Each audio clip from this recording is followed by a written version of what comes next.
আসসালামু আলাইকুম। গণপ্রজাতন্ত্রী বাংলাদেশ সরকার কর্তৃক অনুমোদিত বাংলাদেশ প্রেস ক্লাবের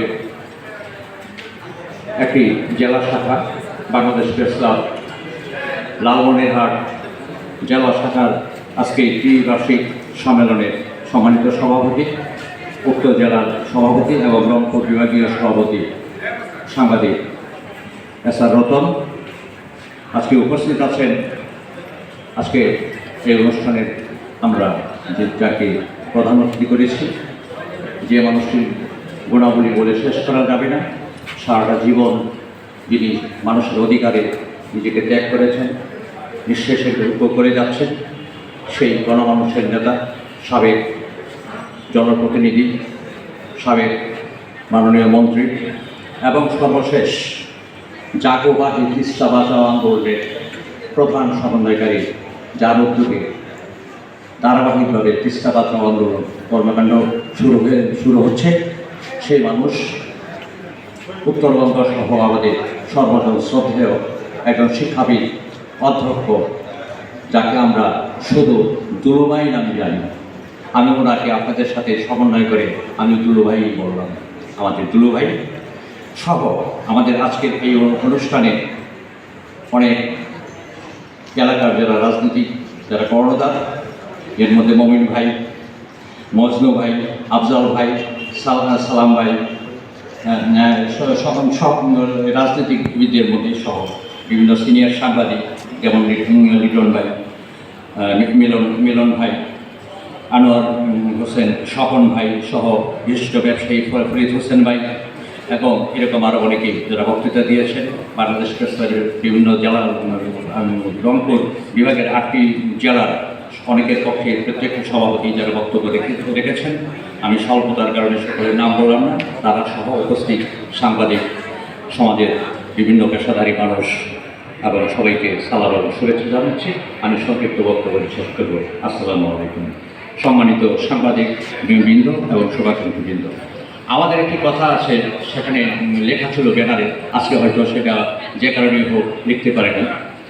আমাদের সেটা হলো যে সর্বস্তরের সাংবাদিকদের অধিকার এবং মর্যাদায় প্রতিষ্ঠায় জাগরুক।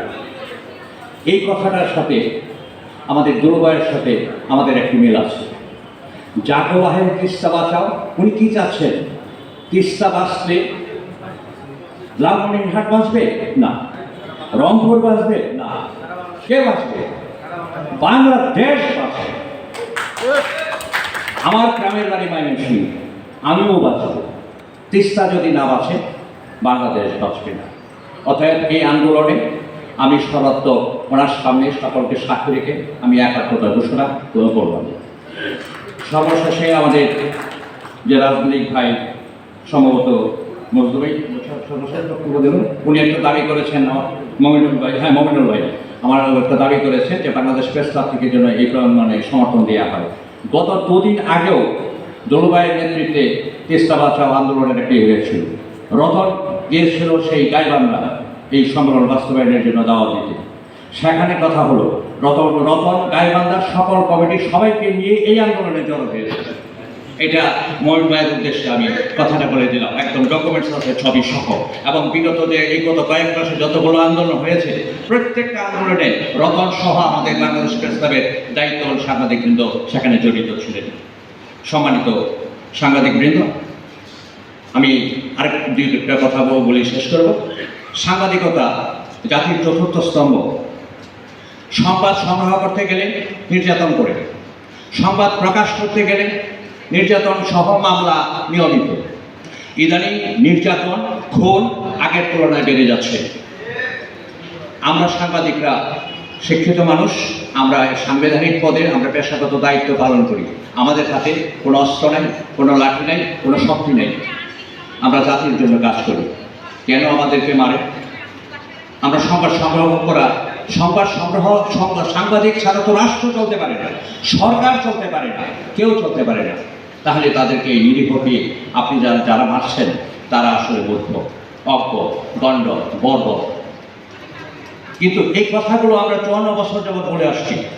আমরাও যখন যাদের 20-25 বছর বয়স, আমরাও একদিন অভিযুক্ত করতাম সিনিয়রদেরকে এখন আমাদের বয়স যাদের 50-60 পার হচ্ছে, আমাদের কাছে কিন্তু অন্যরা অভিযোগ করছে যে ভাই কিসের চতুর্থ স্তম্ভ, বেতন নাই, খাতা নাই, টিকা নাই, নাই নাই নাই নাই।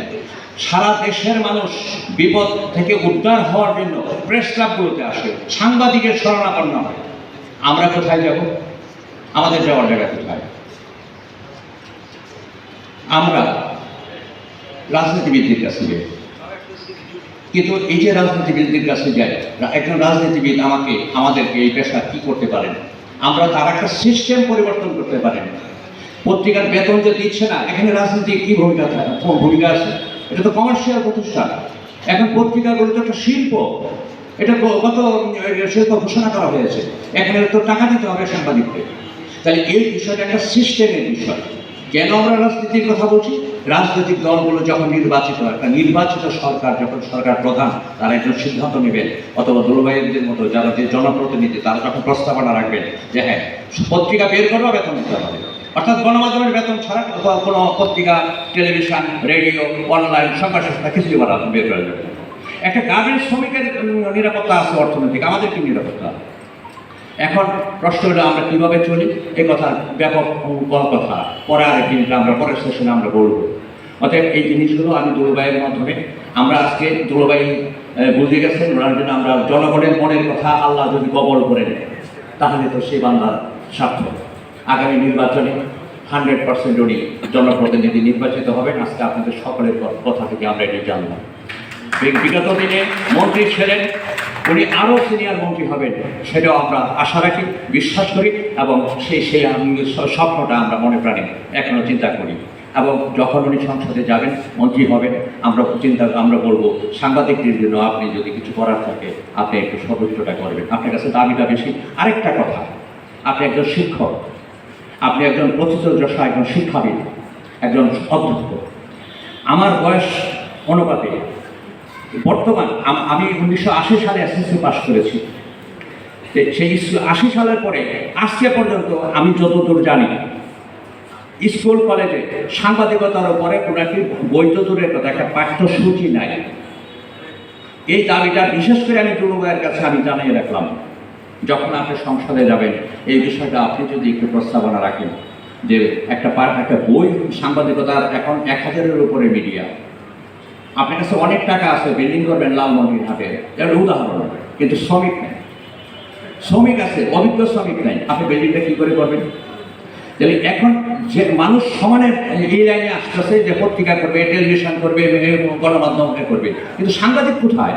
নিউজ কোথায়? নিউজ কীভাবে লিখতে হয় আমি কেমন করে জানবো? আমি তো এই সাংবাদিকতার ব্যাপারে আমরা কেউই জানি না। আমি তো ভুটানিতে মাস্টার্স, আমি সাংবাদিকতার কী জানি? যদি আপনি অফিসিয়ালি ধরেন, কি কোথায় শিখবো? প্রেস কাউন্সিলের প্রশিক্ষণ। কিসের প্রশিক্ষণ? 1 দিনের প্রশিক্ষণ, একটা সনদ। পিআইবির প্রশিক্ষণ, সেখানে অনার্স মাস্টার্স আছে। এর কদিন আগে দেখুন তারা 5,000 টাকার বিনিময়ে বিজ্ঞাপন দিচ্ছে সাংবাদিকতার প্রশিক্ষণ করে। এগুলো মাথায় ধরে না। এই 5,000 টাকা এদেশের মানুষ, ছাত্র, ওই সাংবাদিকরা কোথেকে দিবে? এটা কেমন কথা, কেমন সিস্টেম এগুলো? এখন এইরকম আলটা করছে কল্যাণ ট্রাস্ট, হাজার কোটি টাকা সাংবাদিকদের, নিরীহ সাংবাদিকদের জন্য দেওয়া হচ্ছে। এই যে এখানে ব্যানারে যে 10 জন সাংবাদিকের নাম লেখা আছে, সর্বশেষ আমাদের সাংবাদিক মিলন গাড়ি দুর্ঘটনায় মারা গেছেন। মিলন কি কল্যাণ ট্রাস্ট থেকে টাকা পেয়েছেন? এই বিষয়গুলো দুলভাইয়ের কাছে আমরা পরবর্তীতে রতন আপনারা সবাই স্মরণ করাই দেবেন। নেতার কাজ সব, নেতার ভুলের শেষ নেই, কিন্তু নেতার কাজ বাস্তবায়ন করার জন্য কর্মী, সমর্থক, ভোটারেরও দায়িত্ব আছে। শুধু এমপি মহোদয়ের দায়িত্ব না। একজন আপনি ভোট দেবেন, আপনার দায়ী না, আপনার অধিকার আদায় করে নেবেন না, অথবা তাকে স্মরণ করাই দেবেন না। এই বিষয়গুলো পরবর্তীতে এই সাংবাদিক মহল আপনারা করবেন। তা অনুরোধ থাকবে, ওই পাঠ্যসূচিতে যদি সাংবাদিকতার বিষয়টা যদি অন্তর্ভুক্ত করা যায়, তাহলে আমরা অনেক সাংবাদিক সমাজ অনেক লাভবান হবে, অনেক উপকৃত হবে। পরিশেষে সারা দেশব্যাপী আরেকটি কথা, সাংবাদিক যেভাবে নির্যাতিত হচ্ছে, প্রতিবাদের দিকে যদি চিন্তা করি, এটা ওপেন মিডিয়াতে যাচ্ছে, সমস্যা নেই। বাংলাদেশের সাংবাদিকতার এই বর্তমানে আমি যা দেখছি, সর্বশ্রেষ্ঠ প্রতিবাদকারী বিভাগের নাম হলো রংপুর। ঠিক বলছেন তো? প্রমাণ নেন। সেটা কোথায়? বাংলাদেশের 54 বছরে প্রশাসনিকভাবে মানে উপসচিব এবং জয়েন্ট সেক্রেটারি এই লেভেলে একজন প্রমাণও নাই যিনি সাংবাদিক নির্যাতনের কারণে সে জেল খেটেছে, মানে তার সে চাকরিচ্যুত হয়েছে। এই গত মাসখানেক আগের কথা। এই কুড়িগ্রামে সাংবাদিক রিগাইনকে নির্যাতনের অপরাধে এই কুড়িগ্রাম জেলখানাতে সে উনি এখনো আছেন। পরবর্তীতে বের হয়েছেন, বের হওয়ার পরবর্তীতে এখন উনি সাসপেন্ড। এই যে বিষয়গুলো, এর মধ্যে আবার রংপুর শহরে অনেক বিষয় হয়ে গেছে, সবাই গ্রেপ্তার হয়েছেন।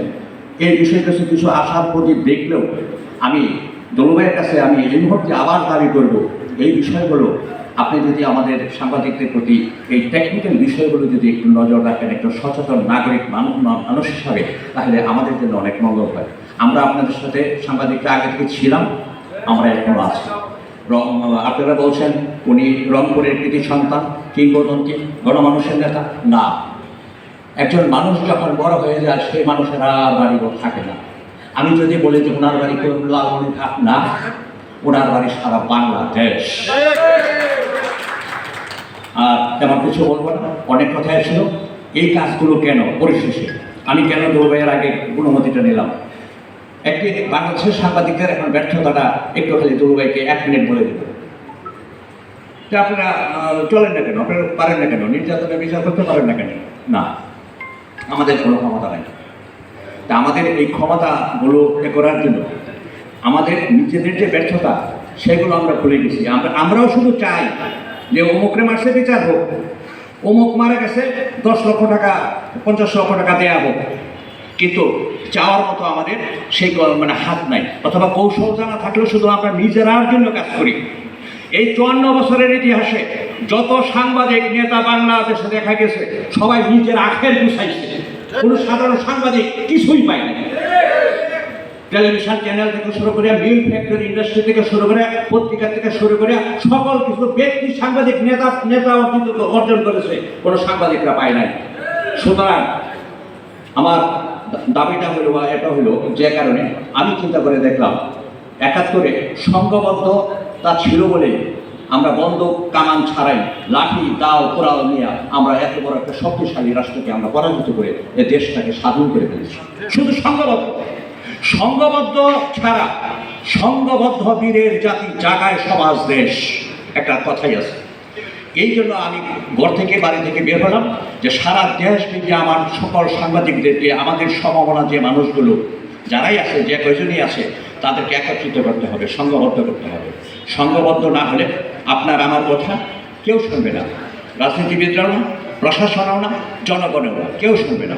সুতরাং আপনাদের কাছে এটা, ওনাদেরকে মঞ্চে যারা বসা তাদেরকে ডেকে আমি যারা বিভিন্ন জেলা থেকে আসছে তাদের কাছে একটা অনুরোধ থাকবে, আপনারা প্রত্যেকেই যার যার এলাকায় শাখাভিত্তিক কেউ কারো দোষারোপ না করে আপনারা সংঘবদ্ধ হন। সংঘবদ্ধ হয়ে মুখে কোনো কথা চলবে না, প্রশাসনকে শুধু চিঠি শুধু চিঠিতে কাজ করবেন। বাংলাদেশ প্রেস ক্লাব ছাড়া আমি এই কথা বলবো না আর কোনো সাংবাদিক সংগঠন গভর্নমেন্ট রেজিস্ট্রেশন নাই। আমি চাই আপনারা যেহেতু গভর্নমেন্ট রেজিস্টার্ড একটা সংগঠন, অর্থাৎ সেই জন্য আপনাদের প্রশাসনের সাথে আপনারা আপনার কথা বলবেন যে আমাদের এই প্রত্যেকটা মিটিংয়ে আমরা উপস্থিত থাকতে চাই। প্রেস কাউন্সিলের ট্রেনিং চাই, কল্যাণ ট্রাস্টের যে হাজার হাজার কোটি টাকা সেই টাকা আমরাও চাই। আমার দরকার নেই, কিন্তু আমি দেখতে চাই লালমনিরহাটে কে কে পেয়েছে এই লিস্টটা অতি জরুরি। এটা বাংলাদেশ প্রেস ক্লাব লালমনিরহাট জেলা শাখাকে আমি দায়িত্ব দিয়ে গেলাম। আমাদের টাকা দরকার নাই, কিন্তু আমরা দেখবো ওই বাংলাদেশের হাজার হাজার কোটি টাকা সাংবাদিকদের এই টাকাগুলো লালমনিরহাট কোন কোন সাংবাদিক পেয়েছে এটা আমাদের জানা দরকার আছে। এটা আপনারা প্রত্যেকেই সব জায়গায় জানবেন। পরিশেষে একটি কথাই বলবো, রবীন্দ্রনাথের কথা, যে একটি আলোর ছোঁয়া পেলে লক্ষ প্রদীপ জ্বলে, একটি মানুষ হলে বিশ্ব প্রদীপ টলে।